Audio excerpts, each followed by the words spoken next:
Mercedes came into the 2023 season believing they had a competitive car on their hands, but Bahrain proved otherwise, as the W14 proved that the Silver Arrows had taken a step backwards by sticking to their rather unique aerodynamic concept.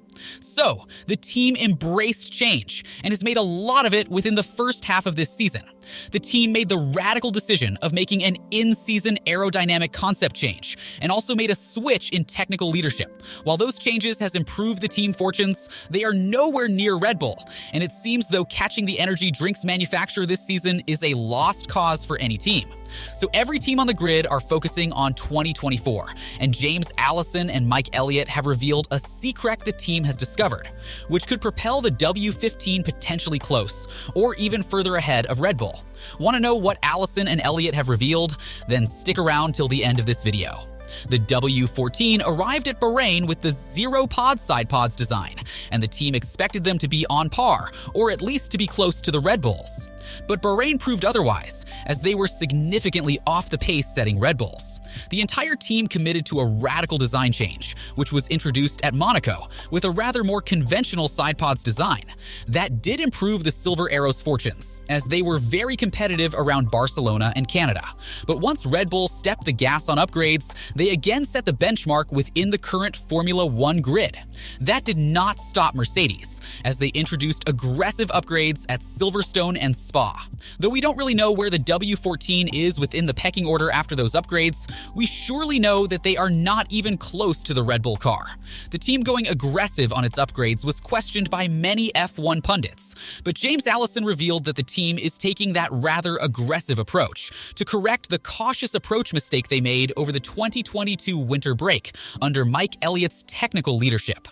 Although we made great strides last year, 2023 presented all the teams with a rule change that offered some protection against bouncing.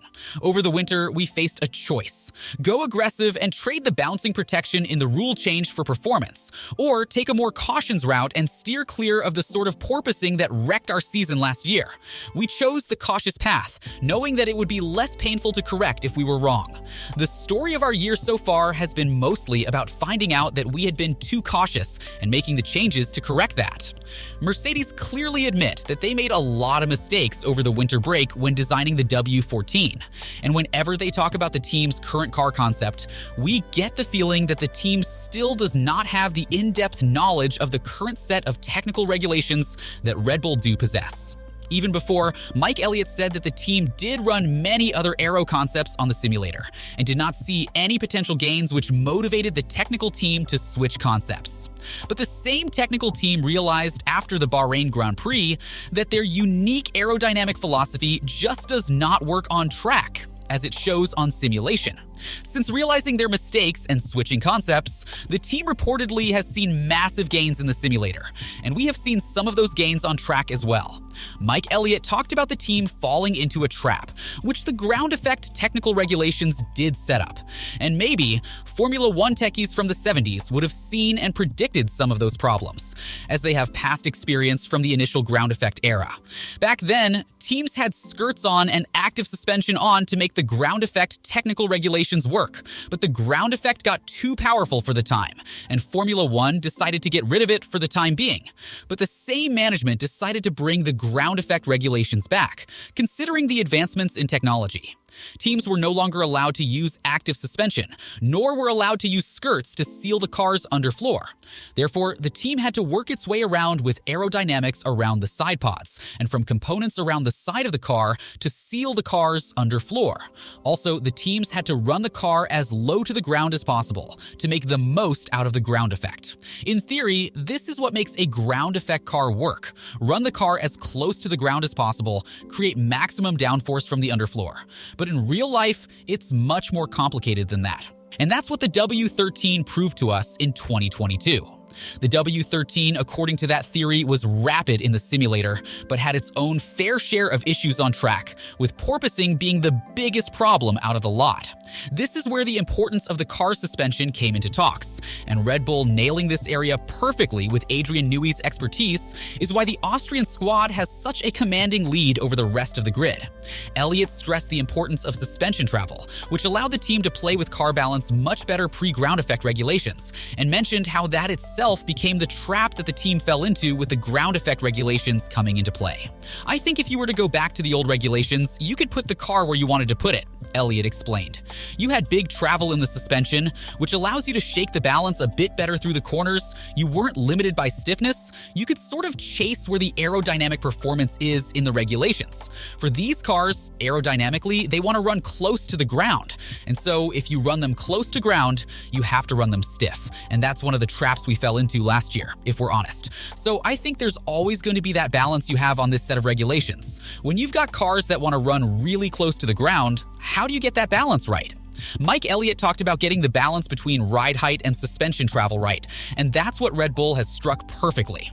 We all know how much emphasis Adrian Newey did put onto the RB19 suspension, making that anti-dive and anti-squat suspension work synonymously with the car's effective ride height to generate immense and consistent downforce. This has been traditionally how Mercedes and Red Bull have approached their car designs since basically 2014. Red Bull ran a high rake design in previous years, while Mercedes ran a low rake design. Low rake design is what's favored for ground effect regulations, but that is where the trap lies, as the team did not and cannot make a smooth suspension when running the car very close to the ground. All the while, Red Bull, with its high rake knowledge, were able to design a less stiff suspension, allowing the car to stay level with anti-dive and anti-squat properties, having the car's floor where it needs to be, just above the ground, generating downforce with consistency. For example, Red Bull was the car which was porpoising the most around the Belgian racetrack, but it never porpoising on the Camel Straight, whereas the Mercedes W14 was the second most sparking car around Belgium, and it had lots of porpoising on the Camel Straight. Mercedes understanding this much about suspension and ride heights should prove that they have a better understanding now than what they had for the past 18 months. But that necessarily does not indicate that the Silver Arrows have a full grasp over the current set of technical regulations. Thus, Elliott believes that Mercedes has found the sweet spot between the car's suspension and the car's ride height. The real difficulty is, if you look at the aero testing restrictions, you've got so limited a number of runs, and you've got to pick a direction and go for it. If you go down the route of saying, I want to develop a car for high ride height or low ride height, and I want to be able to cover all my bases, then suddenly you'd be doing like 3 runs a week on each one and going nowhere. So you have to sort of pick a direction and go in it. Then, as you learn, you can tweak that direction and move it slightly.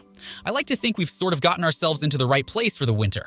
Mercedes are now talking a good game about finding the right sweet spot for the car's ride height, and they have now the knowledge of how the car's suspension for next year should be. Elliott believes these learnings have given the Silver Arrows to uncover that one direction to develop next year's car, as he went on to say. We're engineers and are interested in the technology. As Nicky famously said, you learn more when you lose than when you are winning. I feel like it was a big learning journey through last year and into this year. The hope is we've uncovered the learnings we need now, and we can keep developing in one direction. Mercedes are confident moving forwards, as Allison has mentioned about the team moving on to the development of the 2024 car. But is the data the Brackley-based squad has uncovered enough for the Silver Arrows to be on par with Red Bull next season, considering that Red Bull now effectively have a 2-year head start on Mercedes? Can the team deliver a championship-winning car next season with Allison's technical leadership? Share your thoughts with us in the comments section down below. We'd love to discuss it with you. And on your way down, don't forget to subscribe to the channel to get notified of our future uploads, to keep yourselves up to date about the 2023 Formula One season.